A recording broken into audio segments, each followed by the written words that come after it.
जी बच्चों, एक टाइप के क्वेश्चन ना हमारे सीबीएसई के पेपर में जो मैथ्स का पेपर होता है उसमें बहुत देखे जाता है। क्वेश्चन मैंने दोनों आपके सामने लिखे हुए हैं देखो। If A is 2 by 2 order मतलब जो ए मैट्रिक्स है वो 2 बाय 2 ऑर्डर की है और आपको क्वेश्चन बोल रहा है कि determinant of 2a is equals to k determinant of A और आपसे इसमें क्या बोलेगा के की वैल्यू बताओ। दूसरे क्वेश्चन में मैंने जो मैट्रिक्स ली है बी मैट्रिक्स वो 3 बाय 3 ऑर्डर के लिए उसमें मैंने क्या बोला कि डिटरमिनेंट ऑफ 4b यानी कि जब हम 4b बी मैट्रिक्स को 4 से मल्टीप्लाई करके उसका डिटरमिनेंट निकालते हैं तो वो मैंने बोला है कि x डिटरमिनेंट ऑफ b के इक्वल है और इसमें मैंने किसकी वैल्यू पूछी है x की। तो अपने को करना क्या है, सिंपल एक प्रॉपर्टी याद रखनी है। प्रॉपर्टी क्या है कि अगर मुझे कुछ ऐसी फॉर्म मिलती है कि जिसमें कोई एलिमेंट किसी मैट्रिक्स से डिटरमिनेंट होकर किसी मैट्रिक्स से मल्टीप्लाई होकर उसका डिटरमिनेंट निकाला हुआ है और उसके इक्वल्स टू में कुछ ऐसी चीजें दे रखी है, राइट। तो अपने को यहाँ पर सिंपल रूल लगाना है कि यहाँ अगर k है तो यहाँ पर n लिख रहा हूं मैं। अब भैया ये n क्या है, n आपका होगा ऑर्डर, n आपका यहाँ पर होगा ऑर्डर, जो भी आपको मैट्रिक्स दे रखी होगी उसका ऑर्डर होगा यहाँ पर। जैसे कि इन दो क्वेश्चन को तो मैं करवाऊंगा ही, बट अभी अगर मैं एक दो और एग्जांपल दूं, जैसे कि अगर मैं बोल दूं कि मेरी ए मैट्रिक्स लेट से 2 बाय 2 ऑर्डर की है और मैं आपसे कह रहा हूं कि मेरा 3 determinant A is equals to k determinant of A है, तो मुझे के की वैल्यू चाहिए। तो सिंपल है, के की पावर एन रखना है।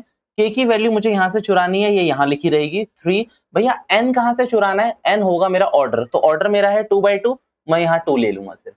अगर मेरा 3 बाई 3 ऑर्डर होता तो मैं 3 ले लेता, अगर मेरा 4 बाई 4 ऑर्डर होता जो कि हमारे सिलेबस में नहीं है तो मैं 4 ले लेता उसमें। ठीक है, तो इसका आंसर सीधा मेरा हो गया 9। भैया एक और एग्जाम्पल लेते हैं। लेट्स से मेरी बी मैट्रिक्स 3 बाय 3 ऑर्डर की है और एग्जामिनर मुझसे कह रहा है कि 5a is equals to k determinant of a है, k की वैल्यू बताओ।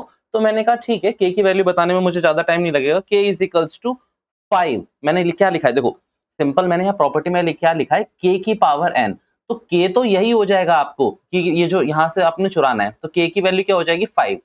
5 की पावर n करो इसे निकालने के लिए, यहाँ k की जगह क्या करना है 5 की पावर n।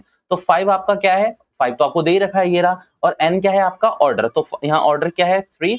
तो 5 into 5 into 5, I believe it's 125 और ये आपका आंसर है। जो दो क्वेश्चन हमने लिए थे क्विकली हम वो भी कर लेते हैं। क्या बोला हुआ है मैंने पहले केस में कि 2 बाई 2 ऑर्डर का मैट्रिक्स है मेरा, 2a इज इक्वल्स टू के ए दे रखा है, तो एज पर प्रॉपर्टी k तो यही है और k की पावर n करनी है मुझे, और n क्या है मेरा ऑर्डर। तो सिंपल है, यहाँ पर 2 की पावर मैं क्या कर दूंगा 2, आंसर इज 4। Answer is 4। भैया बस इसको समझो, कुछ बच्चे पता है क्या बोलते हैं, यहाँ पर k लिखा है, यहाँ पर k की पावर n है, तो सीधा आंसर 2 नहीं होना चाहिए। आपके एमसीक्यू में आंसर 2 भी हो, आंसर में जो ऑप्शंस होंगे उसमें आंसर 2 भी होगा, 2 मत टिक कर देना बेवकूफो। अगर मैं बोलूं यहाँ पर तो यहाँ पर सीधा 4 मत टिक कर देना ना, ऐसा बिल्कुल नहीं करना है। आपको क्या करना है, x की जगह 4 पुट करो पहले और उसके ऊपर उसकी पावर लगाओ, n लगाओ। n क्या है यहाँ पर 3 है, तो यहाँ 3 लिख दो, आई बिलीव इट्स 64, और ये आपको ऐसे एक नंबर दिलाने में सक्षम होंगे। Thank you so much.